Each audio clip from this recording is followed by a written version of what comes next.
Danae Woody, and I'm here with my good friend Vivi. So Vivi is a real estate agent who helped me 3 years ago. We met when I made a decision relatively quickly to sell my house and move across town to a part of town I was unfamiliar with, and I had no idea where to start. And I was introduced to Vivi, and she helped me both through the process of selling my home, getting it ready to be sold, and purchasing a new one. And she made it so easy, so seamless, stress-free. I don't know how she did it. It was like magic. And we got it done incredibly quickly. So, Vivi. Hi. Hi. Will you please share with everyone a little bit about when they're sort of in that process, that phase where I was when we first met? What are the things that they need to be thinking about right away before they reach out to a realtor? Well, I always think it's best to speak to a few agents before you pick one. But if you're thinking about selling your home, especially in this market, so it's 2022, you have to look at everything, not just what's happening on the news, but you also have to look at interest rates, what's happening with housing, supply and demand. You don't want to sell your home and become homeless. How do you get around that? Right. So I have lots of different systems. I do run the #1 team in Denver Metro. We sell more real estate than any other team. And we helped last year 189 people. And one of the big ways we do that is we sit down, we understand where you are financially and what you need. Do you have to sell your home before you purchase? If you do, we have ways for you to stay in your home after you close for long periods of time while we find you a new home. Or can we buy you a new home before selling your house? And then a lot of it's just logistics. There's so much more than just putting a sign in the yard. You need to have a marketing plan in order to get the most money for your home. So many agents, it's interesting, every year I look back from, so this year I just did 2021 numbers. So I looked up all the sales for single family homes in Denver Metro, square footage above grade, and then I looked up just our team's square footage above grade, what we sold. We're beating the average agent by over $45 a square foot per home. So if you have just 1,000 square foot home, if you work with us, you're gonna make about $45,000 more than just an ABC Realty agent that you pick out of the phone book. Yeah, this team puts a lot of effort into making sure you get the top dollar for the properties that you're listing. And I think one of the nice things too is because we list so many homes and in all price ranges, we're not, some people say, I only want to deal with $1 million houses or I only want to deal with first-time home buyers. We really do help everybody. Our mission statement is take care of people and the business will follow. And so whether you have a $300,000 condo or you have a $3 million home, it really, we're going to treat everybody the same. And we're really about being transparent to all parties. Not taking sides. We're great. I've been divorced. I've been there. I know how difficult it is. And our job is from our sellers and buyers. We just want you to press the easy button. Yes. When you call us, it's not a red button, it's a pink button. But you press the pink button and you have 15 people and they are all on board, ready to find you where you need to live and make the most money out of your home sale as possible. It really is Team Vivi. Yeah, it works. It does. It's good. It is. And so my experience, I'm not divorced, but I'm a lawyer and I know nothing about how to actually get a home sold and how to purchase a home. That's not my department. And so when I hooked up with Vivi and her team, we pushed the easy button. Tell them a little bit about some of the things that we can do for parties when, let's say, there's a couple or a family and it's pretty clear to the couple that they're going to be selling this home and buying 2 new ones. And it's a family, and if there are children involved, what can we do, and can you work with those kinds of families to help keep them in the same general vicinity? Absolutely. How do we do that? First thing we do is figure out which schools you have to be at. We figure out the threshold of mileage. Normally it's no more than 5 miles from the school for the parent, because especially if you're working.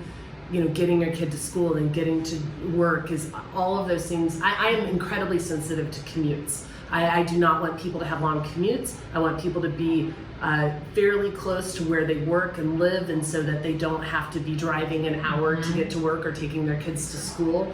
So we can look at all of that.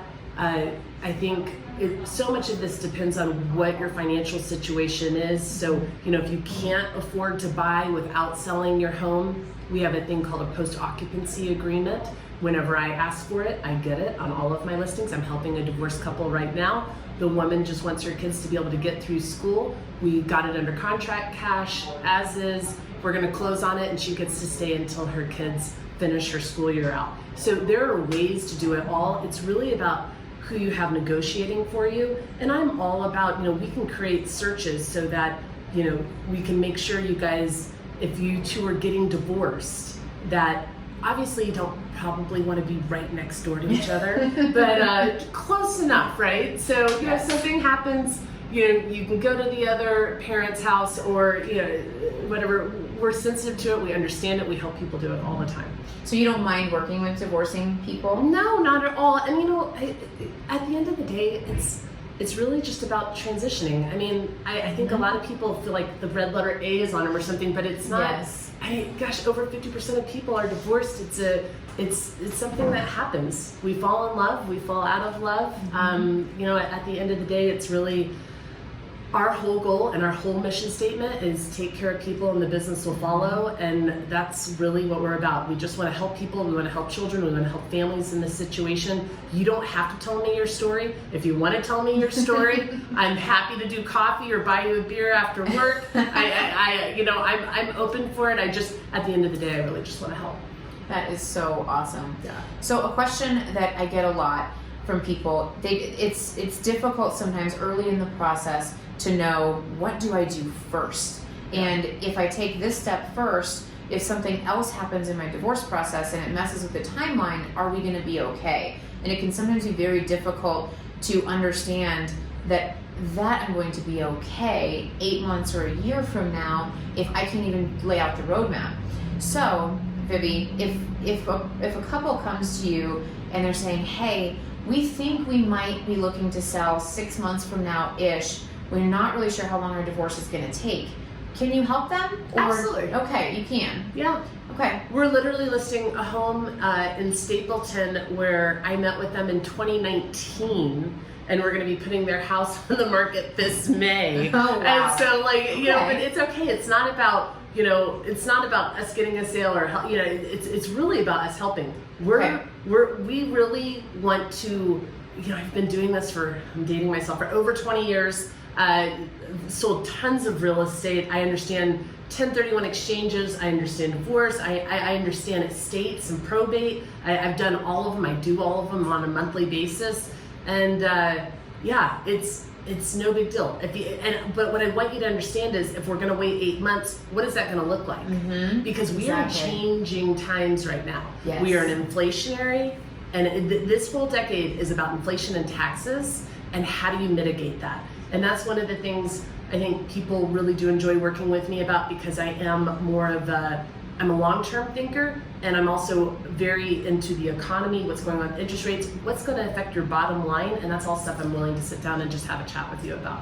That's awesome. Yeah.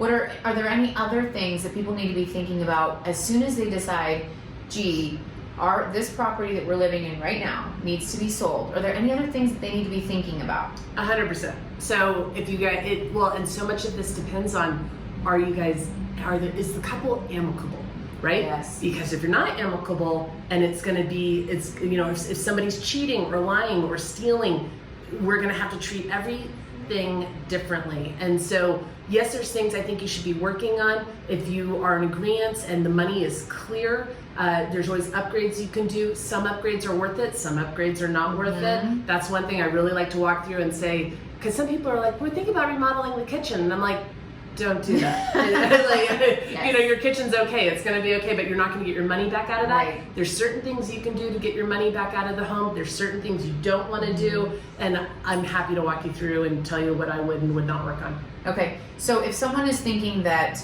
they might get divorced, say 6 months or a year from now, and maybe their spouse isn't aware of that. Are you open to sitting down and having these kinds of conversations about the kinds of remodeling you may or may not want to do? And 100%. I mean, obviously, I wouldn't want you two together. So if you want me to be candid, and you're not wanting your spouse to know, let me know that. I'm absolutely happy to at least just give you an honest, just this is what I think is going to happen in 8 months. Okay. So, yeah. Awesome. Well, thank you. Well, thank you. Yeah, absolutely. Like I said, Vivi took great care of me, and real estate is not my department. I know nothing about it, and she made it so easy for me. And I still love the property that you helped me find. So thank you. Thank you so much. And thank you for the chat today. Absolutely. Have a good one. Thanks, everybody.